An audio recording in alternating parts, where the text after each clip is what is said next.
He is a major motion picture and television actor living in Los Angeles. His most recent credits include a supporting role in the current Netflix feature film Rebel Moon Part 1, Child of Fire, and has had recent appearances in a supporting role on the long-running daytime television drama General Hospital. Brett Culbert is a young actor making his way in Hollywood and sharing his insights into the bright lights and business of telling stories on the big screens and television. He last joined us in October to share what was happening during the Writers Guild and Screen Actors Guild strike at the time.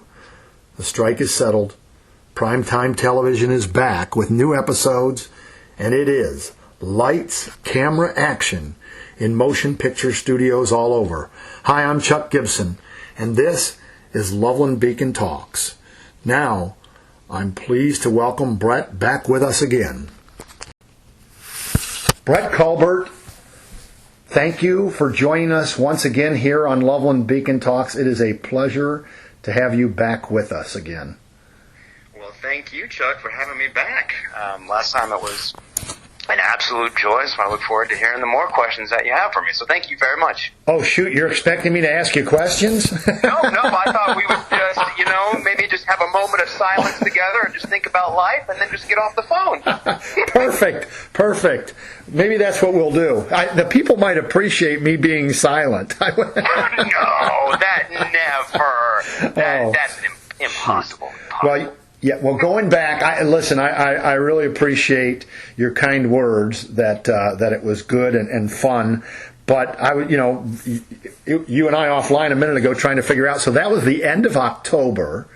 And we're going to just touch on this for like 5 seconds. That was the end of October, dealing with the fact that there was no new television season.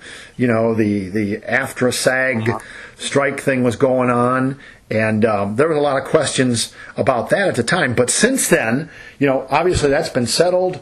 People are watching primetime television, primetime network television again, as well as all the great stuff. And while some of that was happening, some good things were happening for the actor known as Brett Culbert, and including, I guess, the release in December of Rebel Moon, and that's Netflix. That's Netflix exclusive, right? Yes. That can only be found as of right now on Netflix. I don't know if it's going to be distributed on any other platforms. I have no idea about that, but right now you can turn on your device and you can watch all of Rebel Moon, Child of Fire. Well, and you answered the last part. So, Part 1, Rebel Moon, Child of Fire. And I'm going to say, starring Brett Culbert. Well, maybe not starring, but no, I have to humble myself for that. Starring Sophia Boutella, Anthony Hopkins, Charlie Hunnam, and plenty more fabulous actors are in the film. Yeah.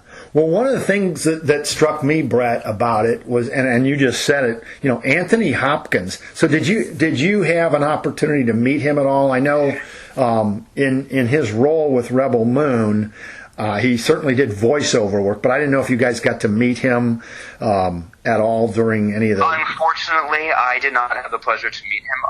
I believe that he actually was never on set. I think he was in the studio for that, recording his voice. Right. So when you do that, you usually don't need to be on set.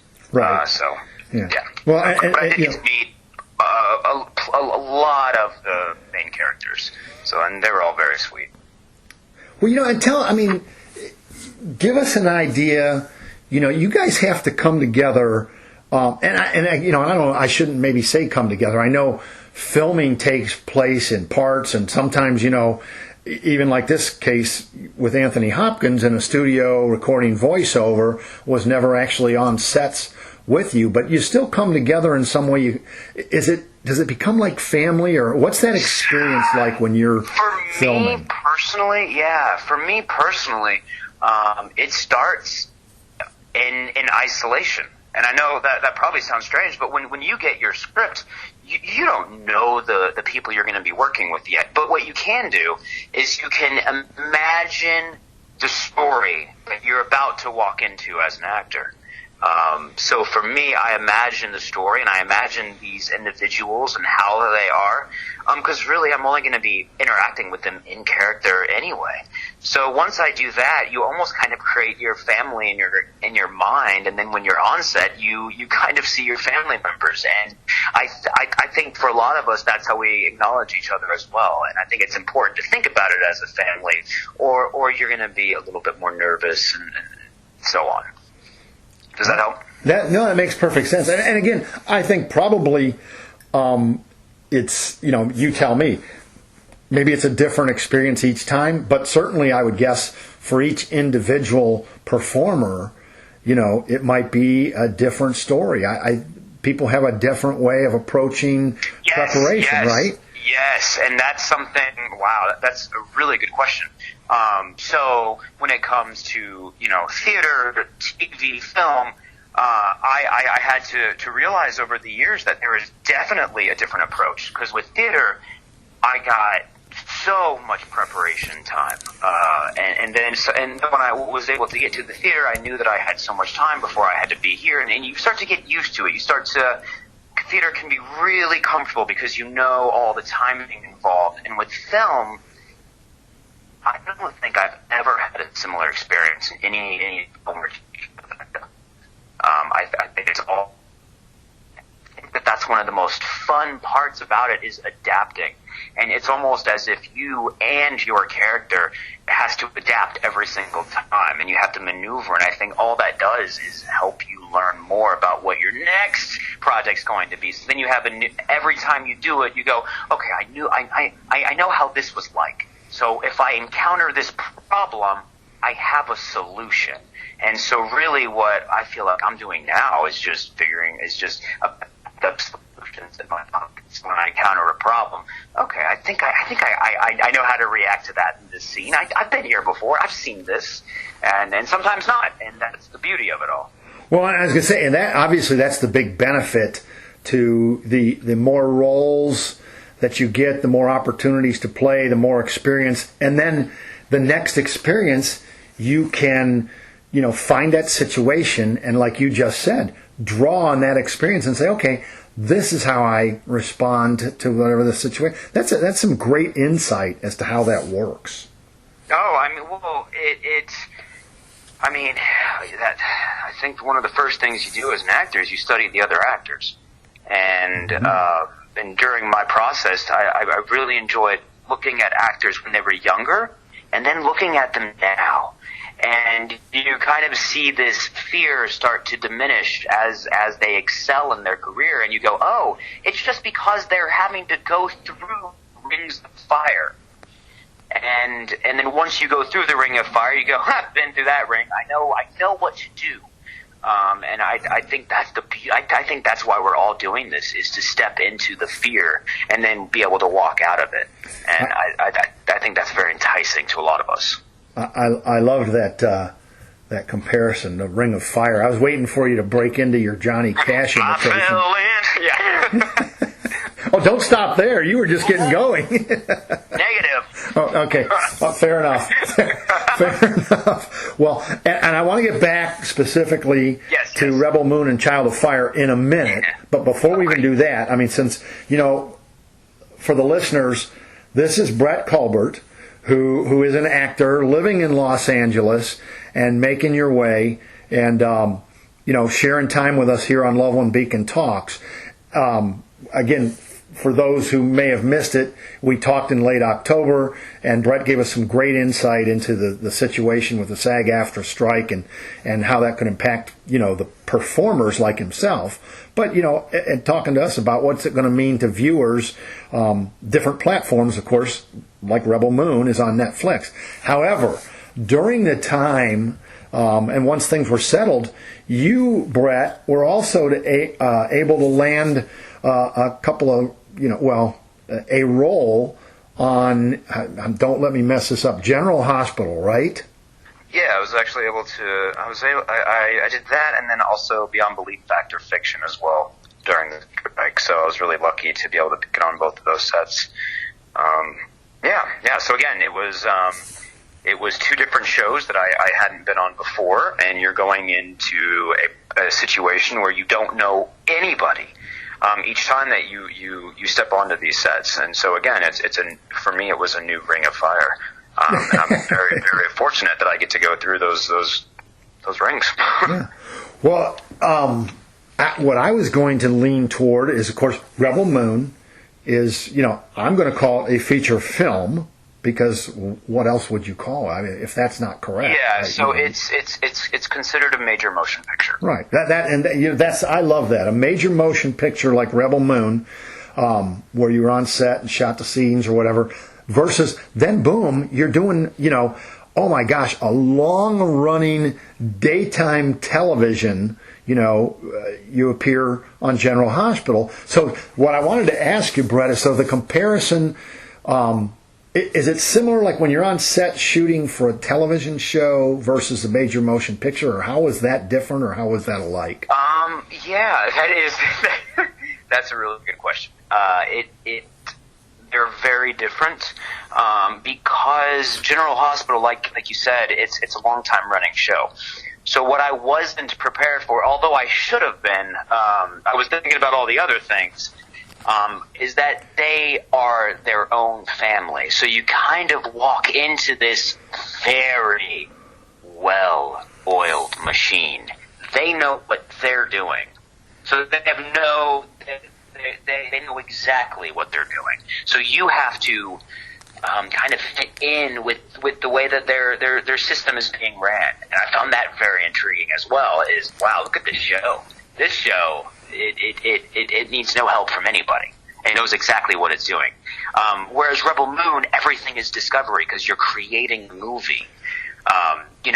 Every new page is brand new to everybody. Before they know what music's going to be where, and so I think that was more discovery, and one was going into a situation that Hey, Brett. What they're doing. Yeah. We're breaking up a little bit again here. Okay. And again, for the listeners, okay, Brett's not sitting here in studio with me. We're doing this, I wish I was. I wish I was at the studio where you are in L.A. as opposed to the, as we're doing this on Friday, March the 1st in lovely Loveland, Ohio. We had sleet and 40 degrees, so I think Los Angeles would feel better to me today, but come on down. You are more than welcome to come. Oh, thank you. You never know. I might show up on your doorstep one day. Our door's open for you, my friend. But anyway, I want to back up just a little bit because we were breaking up there. Yep. And you were talking. It was very clear that, like you said, the General Hospital family, they know their thing. They're doing their thing. Yes. Continue with how that compared or what that meant to you or what you saw in that. So there's two people that I'm walking in with, right? I'm walking in with the professional, the businessman that, you're holding it all together. And then there's the little boy. And I think all of us have a little child in us. And for me, I remember I was raised as an only child in the beginning, and I used to sit with my mom as she watched various different soap operas. And unfortunately, she did pass away. And so when I was walking into this building, I was just having these flashbacks of just that, of memories. And I was just like, wow, now I get to go and create a memory for a little child who's sitting on the floor with his parent. And so that was really powerful to me, walking into this building and knowing that I get to do that. Yeah. And then the other part of it was the business. So they move very fast. The biggest difference between a soap opera and any other form is definitely the speed. Because it's such a well-oiled machine, they expect you to know what you're doing. They know what they're doing, and there's no pause button, and they just go. And I think you get, at max, you get maybe 3 takes, but usually they go with the first take. So if you didn't nail it the way you wanted it, that's on you. And you can't go backwards. It's real life. Whereas Rebel Moon, because it's a $200 million film, they have the time and money to go, well, let's try it again. But even in Rebel Moon, I think we averaged about 3 takes as well. But we had the room to go to 8, 9, 10 if we had to. Except for the special effects, because you can only do that a few times. Yeah, I can only imagine, because I mean, I don't know what the price tag is, but special effects, screams out to me, so yikes. Yeah, you better get it right. That's the last explosion we have, Brett. Don't miss this one. Or whatever it is, Yep. So, well, which is going to bring us back a great opportunity to transition back to the story of Rebel Moon, the Part 1, Child of Fire, which was released to the public. And again, for those listening, grab your device, go to Netflix, find Rebel Moon, and watch it to your heart's content. Child of Fire, Part 1. But tell us, hey, it's out now. Tell us about it. Real fast, there will be I don't want to say too much, to be honest, on this film. I don't want to say too much because there's so much material to watch, but I don't want to ruin it for anybody. Sure. So no spoiler alert stuff. Yeah, don't do that. No spoiler alerts. It's a colony, no time. So, there's no time, no real place. We don't know exactly where we are. It is a planet. It's a colony of farmers, and a warlord, if you will, comes down from another planet and pretty much says, we want everything. And war and conflict ensues after that. I really don't want to, it's led by Sophia Boutella, who's a wonderful actress, alongside Ed Skrein, plenty of other great actors, but I don't want to say too much because what I enjoyed about the film myself is the exploration of it. So I don't want to ruin that for the young ones who get to watch the PG-13 version, which that leads into there will be the Snyder Cut as well. I'm not exactly sure when that comes out, but the Snyder Cut will be adding another hour of material in the film, and that's going to be rated R, it's going to be rated R. Yeah. So when you say Snyder Cut, you're talking about Zack Snyder. Zack Snyder. It's referred to as the Snyder Cut, or as we know it as the extended version. Perfect. So genre is. Do we go? Is it like science? Okay, yeah, it's science fiction. Yeah. Yeah, because that's a page. But it's like it. What was I thinking? Like sort of. It's science fiction drama. What do you? How far do we go? That's kind of it's action. It's science fiction. I would say fantasy is definitely in there as well. Drama. I don't know if it goes as far as being a thriller. Adventure. But it's thrilling. It's adventure as well. Good. So it's just a mix of different, different genres. And what I loved about it was that it was female-led. And I thought she did such a wonderful job. So if anything, go watch it for Sophia. I was just going to say, repeat her name, Sophia. Sophia Boutella. She was in one of the Star Trek films, in one of the Mummy film with Tom Cruise. She was the lead actress in that. Cool. So she's wonderful. Somewhere at the top of the food chain there. Yes. Yes. As it were. So, and then how do you describe? Well, first of all, character name for Brett Culbert. My character name? Yeah. Well, he's the gunnery commander. So he is the commander of the King's Gaze, which is the main ship. Very cool. that they all come in on. So the mothership. Yeah. Well, so now I always like to I do this. Here in, as I like to say, lovely Loveland, Ohio.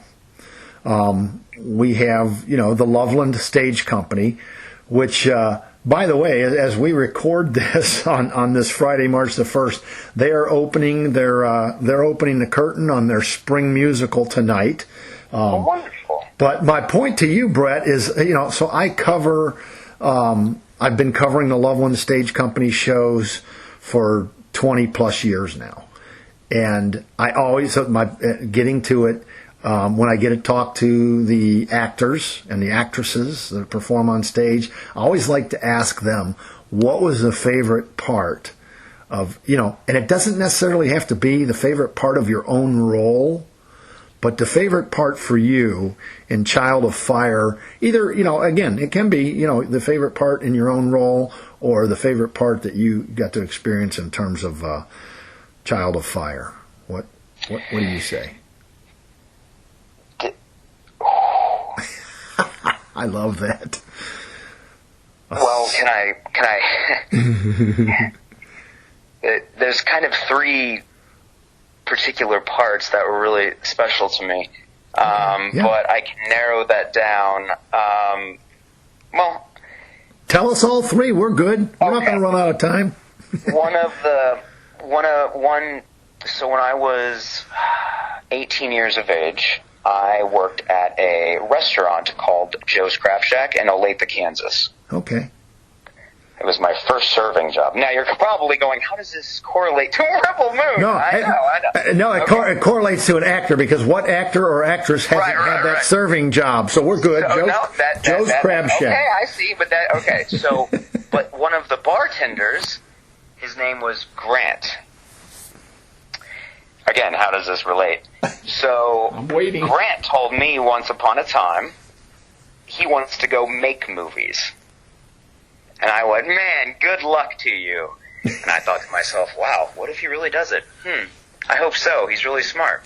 And he was a very passionate individual. And then after we both quit Joe's Crab Shack, I never saw Grant again. Okay. Yeah. After I became cast in Rebel Moon Part 1, I received an Instagram message from Grant, who said, I heard you're in a super secret project called Trouble Spoon. Well, that's close enough. And then he goes, fun fact, I'm doing the VFX on it, so the visual effects. He was part of the movie maker. Yeah. Oh, So he actually did some of the visual effects on Rebel Moon that I also worked in, and we hadn't seen each other in 20 years. That is a I found great... that to be just unbelievable. Yeah, go ahead. Sorry. I was going to say, that is a great, great story. And now we know how Joe's Crab Shack connects to Rebel Moon, Child of Fire. So if you want to be in the movie business, kids, go work at a restaurant called Joe's Crab. The only thing I can tell you is reach out to the folks at Joe's Crab Shack and see if they'll send. Don't they have to cater the set there sometime or something? Right. Yes, that's it. They're getting Olathe, Kansas, Joe's Crab Shack. You're getting some free pub right now, baby. Unfortunately, I think they're closed. But yeah, that's a true story. Oh, well. Well, they definitely aren't going to be bringing you the crab legs. No. Oh, well. But it was wonderful to work there. But, yeah, he and I knew each other pretty well. I just found it so... I don't even know what the statistics are that would be possible for us to wind up working on the exact same project at the exact same time. Oh, that's one of those infinite numbers. Yeah, and I'm glad that we were both at the... we weren't too far away from Joe's Crab Shack age-wise that it still meant something to us. Because, if we were 80 doing this, it was, wait, I think I know you. But luckily it was this, we could still reminisce and that kind of, that remember when? Yeah, so it was really fun. Oh, good stuff. Good stuff. So and shame on me. I'm kicking myself right now. So you mentioned, also, another thing you did. Losing you now. What? You're losing me? Okay, there you are. Oh, I'm sorry. I didn't go anywhere. How could you possibly lose me? Now you're found, though. Oh, good. Well, for the listeners, sadly, they heard me the whole time. But oh, stop it. Hey, it's a treat. This is all about Brett Culbert, not Chuck Gibson. But and again, before we even get any, I can't thank you enough for taking the time and giving us this time to share. But what I was going to ask you, Brett, was we talked a little bit about General Hospital. We talked some about the Child of Fire. Staying on that path for a minute. There's part 2 is coming out. I'm not going to ask you say a whole bunch about it, but are you allowed to say, part Yes. two's coming, what it is, and Before we get into part two, I wanted to say at least the second favorite thing about Oh, okay, yeah, by all means. Sorry. No. So, Francie was my dialect coach for Rebel Moon. And what her job is she will talk with every single supporting role that has a dialect. So she'll call that individual usually about 2 or 3 days prior to filming and just kind of go over their dialogue just to make sure that they feel comfortable. It's more of just checking it. Do you feel comfortable with your accent? And then if you don't, you can work it with her. But what was so interesting is that I was really excited to call. I've never had a dialect coach before, and I had the instructions to call your dialect coach at exactly 2:00. And so I call at exactly 2:00, and she picks up, and it's this voice of an angel. She goes, "Well, hello, Brett. Right at 2:00, I see." And that's how. And that's my first moment with her is, well, hello. And I just get this sense of she felt angelic. And then when I got on set, she was there at my trailer waiting for me. And she goes, I just wanted to stop by and see how you are with your lines. And I did them a couple times with her. And she goes, oh, very good, very good. And she was just so soft. And she was there with me the entire time. I saw her the next day. She was just an individual that is there not only to give you your lines, make sure you're doing it right, but she also is full of warmth and is definitely what an actor needs prior to doing what he has to do in that setting. So just bravo to the whole company for knowing how important she is and was to me. And everybody, and all the other actors. Because she also sat with Sophia next to me on set and did the same thing with her. Wow. And really you can just feel like just kind of was just there, present, and her warmth was amazing. You pulled out some really cool favorites outside of what is part of the film. I think that shares some great insight into what goes on, and I think it gives us a little look into Brett Culbert too, and what's important to you in terms of being an actor and performing and preparing for a role, and then actually executing that role, if that's the right way to phrase it. But I did want to give you a chance to also shout out about General Hospital, Rebel Moon, and then I just drew a blank. What was the other? Beyond Belief, Fact or Fiction? Oh, yeah, Beyond Belief, Fact or Fiction. Thank you. I went blank completely on that. I almost forgot it, too. I didn't write it in my note. Well, don't say that. Wait, what was I doing? Yeah. What did I do? Beyond Fact or Fiction. What can you say about that, or what is that? Beyond Belief, Fact or Fiction, it was a running television show. I believe it was in the 90s. Oh, and it's a show where it showcases, I believe, 3 different short stories. And then you have to decide which one is real and which one's fake, fact or fiction. Right. And then they'll tell you later on which is which. And I got to be in one of the 3 as Sam Brody, a lawyer. And so it was just, it was great. Cool. It was a scary thriller, yeah. Very neat. Well, this is a fact. we are now running out of time. and another fact, no fiction here.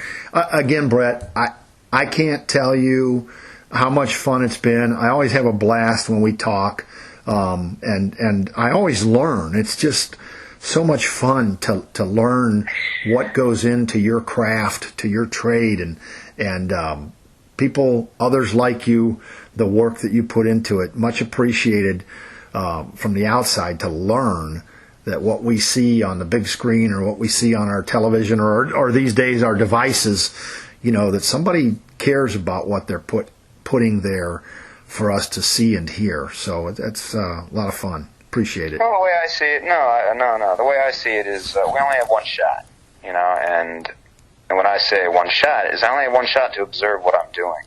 and I want other people to know what I get to see during the process, because I think it's really unique and very, very fun.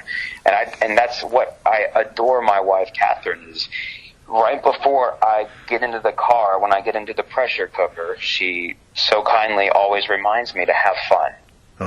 So I love to share the fun that I encounter along the way during this very unusual journey. Good stuff. Well, and so then next up, and we'll have to talk again after it's officially released. So next up, Rebel Moon Part 2. What do we got, real quick? Rebel Moon Part 2, Scargiver, is going to be April 19th. Pretty much the same situation is happening, but I do know that everything gets elevated. So pretty much conflict.